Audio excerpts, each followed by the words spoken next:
Laupen PP is a new homozygous polled bull with a great milk production profile, which combines high percentages of fat and protein with high milk production. It's especially high for fat percentage and fat yield. Easy calving bull is an excellent choice for maiden hayfairs. His daughters will have great udders, especially attachments, and great feet and legs conformation. He is also an improver for claw health. He is negative on stature, which makes him an excellent all-round sire for herds that desire moderate cow stature and overall cow size.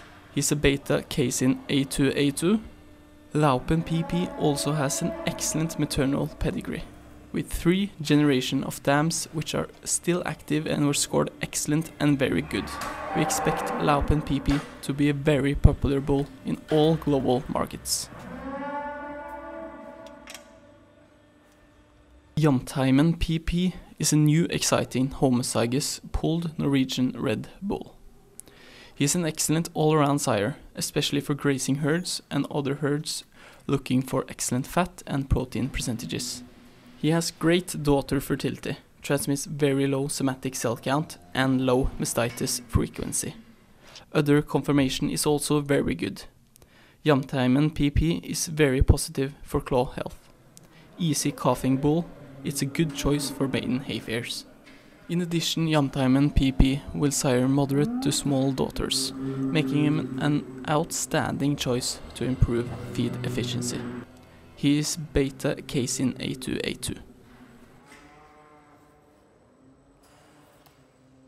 Hamre PP is an excellent all-around sire that is homozygous polled and is becoming very popular in many markets very quickly.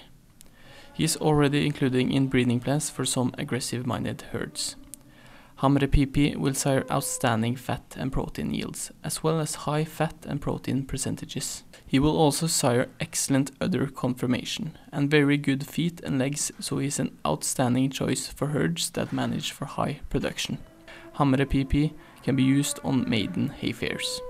Hamre PP is unique because he is also homozygous black. This means that essentially all his offspring will be black, not red, when mated to common breeds of dairy cattle. Muri P is an outstanding sire for herds that manage for high production and feed efficient dairy cows. Muri P stands out as the highest ranking sire for milk, fat and protein production ever released globally by Gino. His exceptional genetic profile has already earned him widespread use in numerous herds, and his popularity is expected to grow even further. In addition to outstanding production traits, Muri P will sire daughters with well-formed udders, strong feet and legs, and excellent claw health. His genetics also ensure superior udder health, making him an ideal choice for farmers focused on long-term herd performance and sustainability. Muri P will produce moderate-sized daughters, as his daughters will be smaller in body weight compared to average Norwegian Red sires, so dairy farmers can expect outstanding feed efficiency in Muri P's daughters. Muri P is an excellent choice for maiden hayfairs and is heterozygous polled and A2A2. Uppistugun P is a new sire known for consistently transmitting outstanding milk, fat and protein yields, making him a top choice for high production herds. His particularly strong protein yield makes him an excellent option for herds focused on supplying milk to the cheese market. His daughters are expected to develop excellent udders, and he is a great choice for maiden hayfairs, ensuring easy calving. Uppistugun P is a beta casein A2A2. And a kappa casein AB, which contributes to improved milk quality. He is a black and white bull with a red carrier gene, and his offspring are likely to have minimal white in their coat color, making them a visually appealing addition to any herd.